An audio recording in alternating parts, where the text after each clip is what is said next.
Hello everyone. तो इस video में हम बात करेंगे वैक्सीन्स के बारे में। वैक्सीन इज़ अ सस्पेंशन और एक्सट्रैक्ट ऑफ किल्ड और living attenuated pathogenic microorganisms which on administration provide temporary or permanent active acquired immunity towards the pathogen।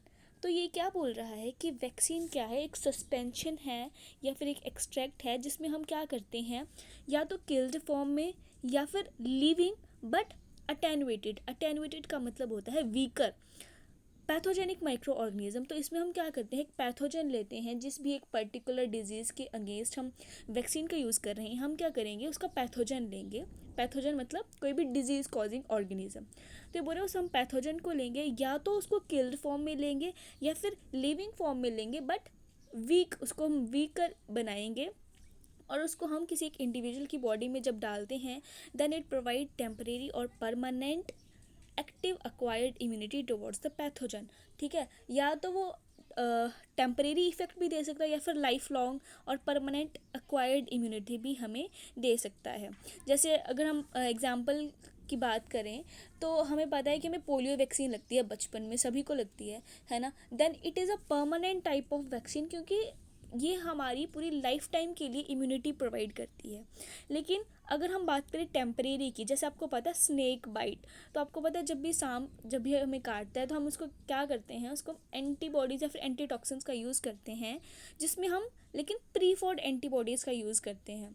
ठीक है, तो मतलब वो आर्टिफिशियली बनी होती हैं, तो इसको हम बोलेंगे टेम्परेरी और ये पैसिव टाइप में आएगा। ये हम आगे डिस्कस करेंगे इसके बारे में। तो ये होगी वैक्सीन्स की जनरल इंट्रोडक्शन। अब आगे ये बोल रहा है कि the process of administration of vaccine is called vaccination. ठीक है, तो इस प्रोसेस को हम बोलते हैं vaccination. It stimulate production of antibodies. जैसे कि आपको पता है कि जब भी कोई एंटीजन हमारी बॉडी में एंटर करता है तो उसकी अगेंस्ट हमारी बॉडी में एंटीबॉडीज़ बनती हैं। ठीक है, तो वैक्सीन में भी हम क्या कर रहे हैं, बेसिकली हम एंटीजन ही ले रहे हैं हमारी बॉडी में, ताकि जो हमारी बॉडी है उसका हमारे बॉडी के इम्यून सिस्टम को जो है वो एक्टिवेट कर सके। तो इसमें क्या होता है, प्रोडक्शन ऑफ एंटीबॉडीज़। आगे बोल रहे हैं कि इट कैन बी इंजेक्टेबल और ओरल ड्रॉप्स। इसको हम किसी भी फॉर्म में ले सकते हैं, आइदर उसको हम इंजेक्टेबल फॉर्म में ले सकते हैं या फिर ओरली हम इसको ले सकते हैं। और ये बोल रहे हैं कि इट जो killed produces lesser immunity than that obtained by living ones. तो ये क्या बोल रहे हैं, हमने बोला कि जैसे अगर हम डेफिनेशन देखें तो हमने क्या बोला कि it is extract of killed और लिविंग पैथोजन। तो ये बोल रहे हैं कि अगर हम उसको जो पैथोजन हमने लिए हैं, अगर हम उसको किल्ड फॉर्म में लेते हैं तो ये लेस इम्यूनिटी हमें प्रोवाइड करता है as comparison to the living one. ठीक है, तो इसका क्या रीज़न है, देखो हम क्या करते हैं, जो हमने ऑर्गेनिज्म लिया उसको हम लिविंग फॉर्म में लेते हैं, लेकिन हम उसको हम अटेनुएट मतलब उसको वीक हम उसको बना देते हैं। उसको वीक करने के हमारे पास 2-3 मेथड्स होते हैं, जैसे कि हम उसको ड्राई कर सकते हैं हाई टेम्परेचर पे, या और भी इस तरह से होते हैं। तो ये जो है ज़्यादा एफिशिएंट होता है, क्योंकि देखो हम लिविंग ले रहे हैं, लिविंग ऑर्गेनिज्म हम ले रहे हैं, उसमें एक कैपेबिलिटी होती है कि वो मल्टीप्लाई कर सकता है हमारी बॉडी में।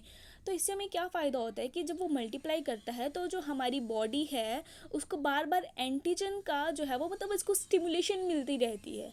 ठीक है, किल्ड वाले केस में ऐसा नहीं होता है क्योंकि वो ऑलरेडी किल्ड है।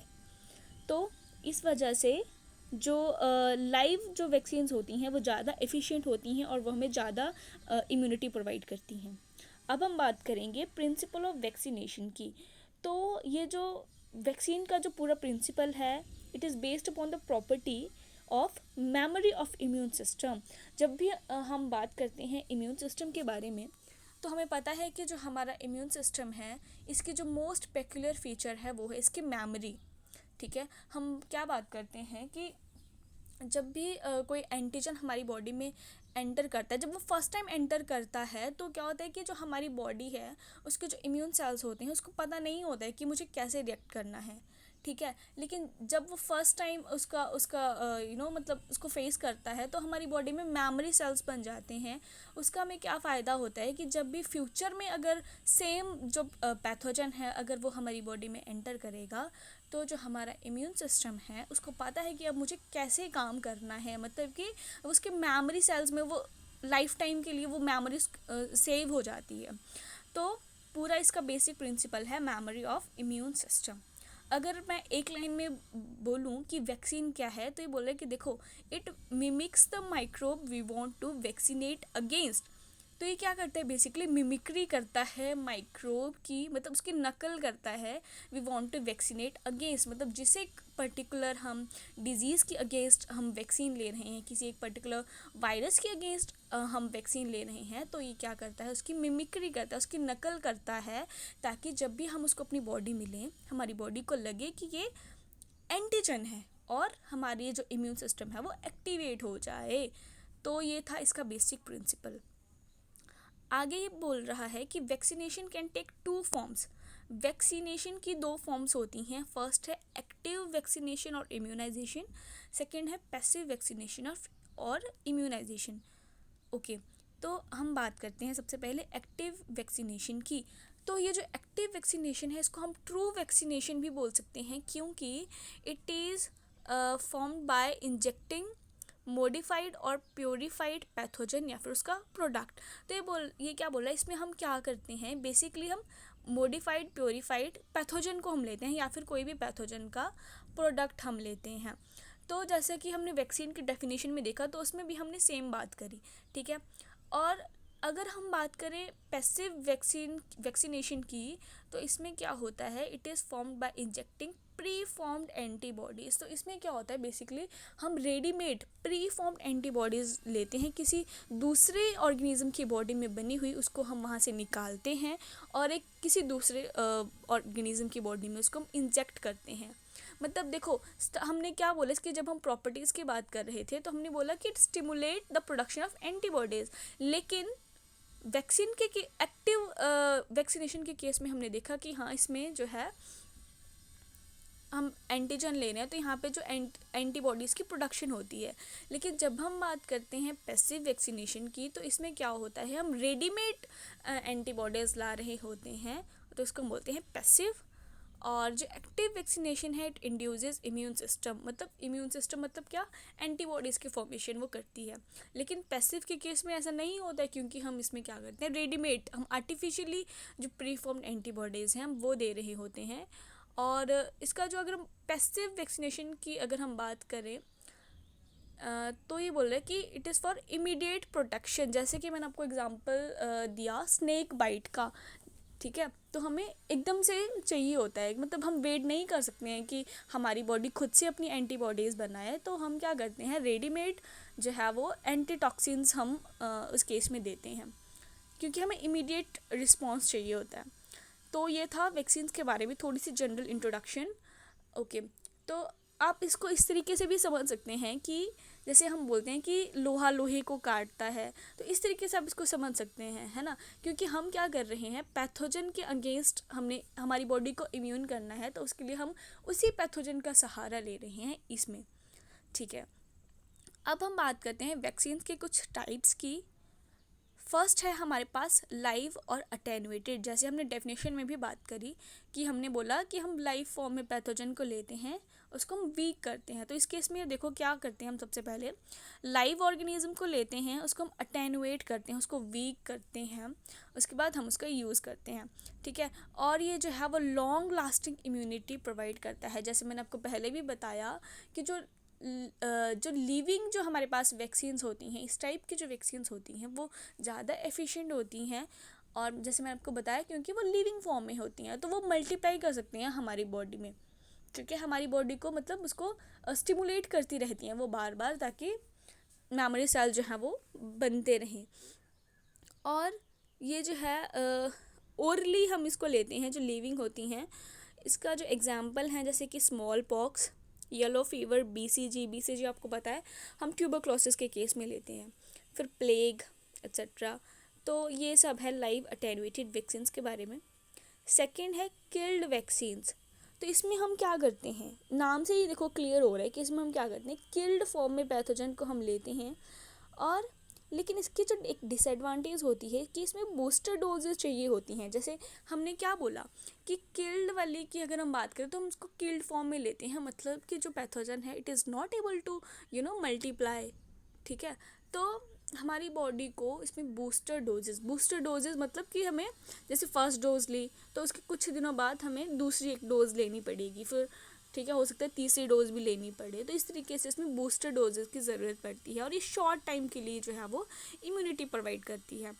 और ये जो है वो इंजेक्टेबल होती है। इसके एग्जांपल्स हैं पर्टिसिस, टाइफॉइड, क्लोरा और हेपेटाइटिस बी। और जो जैसे वायरस की अगर हम बात करें तो जैसे कुछ वैक्सीन हैं जैसे कि भारत बायोटेक एट्सेट्रा, तो वो भी इसी फॉर्म में आती हैं। इसको किल्ड और इनएक्टिवेटेड टाइप ऑफ वैक्सीन भी इसमें हम बोल सकते हैं, ठीक है। और जो अगला जो टाइप है वो है टॉक्सोइड। तो टॉक्सोइड बेसिकली क्या होता है, it is a modified form of toxin. जैसे कि मान लो कोई पैथोजन हमारी बॉडी में आ रहा है और वो कुछ टॉक्सिक सब्सटेंस हमारी बॉडी में रिलीज़ कर रहा है, ठीक है।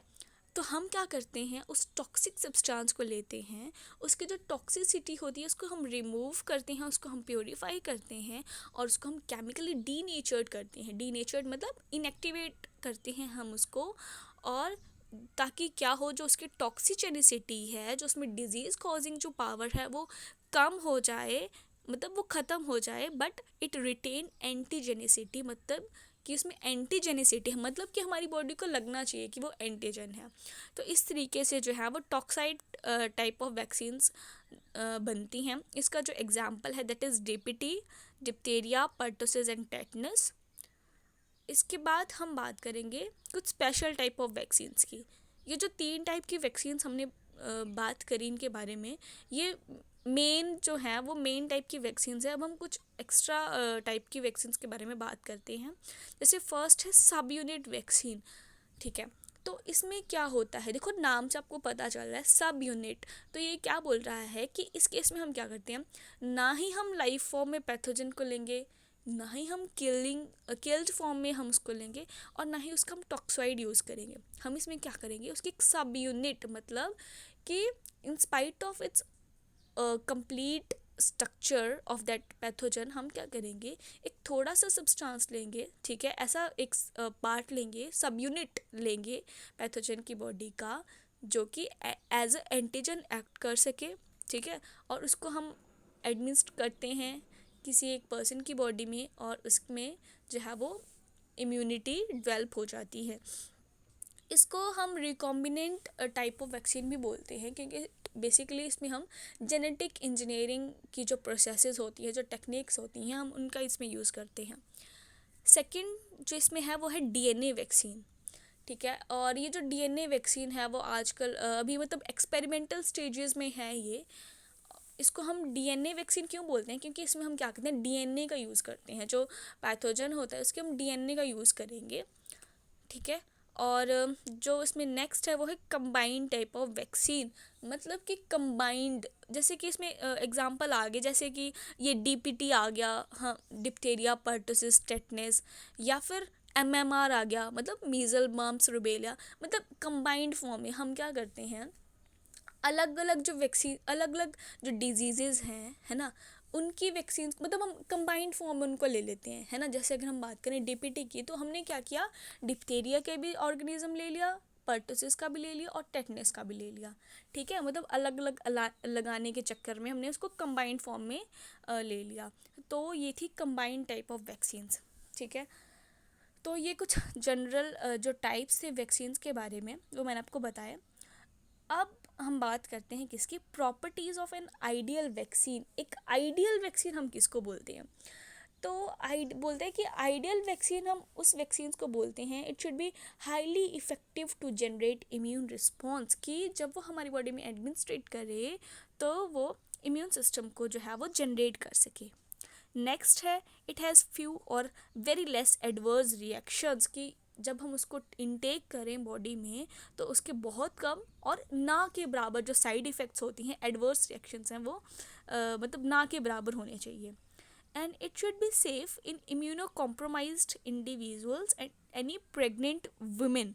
तो ये बोल रहे हैं कि अगर कोई इम्यूनो कॉम्प्रोमाइज्ड इंडिविजुअल का मतलब कि कोई एक इंडिविजुअल जिसकी जो इम्यूनिटी है वो वीक है, और कोई प्रेग्नेंट वुमेन, तो उसमें भी ये सेफ़ होनी चाहिए, ठीक है। नेक्स्ट है it induce life long immunity. देखो ऐसे तो हमने बात करी कि it can be life long और it can be temporary, but अभी हम किसकी बात करें, एक आइडियल वैक्सीन की बात कर रहे हैं। तो हमारी कोशिश यही होती है कि जो वैक्सीन हो वो हमें लाइफ लॉन्ग इम्यूनिटी प्रोवाइड करे। देन उसके बाद है it should be stable during storage and transport. ठीक है, इसको हम स्टोरेज और ट्रांसपोर्ट करने में भी जो है वो स्टेबल हो। स्टेबल स्टेबल मतलब क्या, कि जैसे अगर हम बात करते हैं किसकी, लाइव वैक्सीन्स की, जैसे मैंने आपको बोला कि हम क्या करते हैं, लाइव वीकर फॉर्म में लेते हैं। तो देखो ये बोल रहा है यहाँ पे कि वो स्टेबल होनी चाहिए, मतलब कि वो म्यूटेट बैक नहीं करनी चाहिए, कि जैसे हमने उसको वीक कर दिया और वो कहीं म्यूटेट बैक होगी तो दो हमारे पास क्या चांसेस हैं कि वो हमारी बॉडी में इन्फेक्शन कॉज कर दे, कोई एक डिजीज़ कॉज कर दे। तो बोलने का मतलब क्या है कि वो स्टेबल होनी चाहिए। तो this is all about today's. I hope आपको अच्छा लगा हो। Thank you.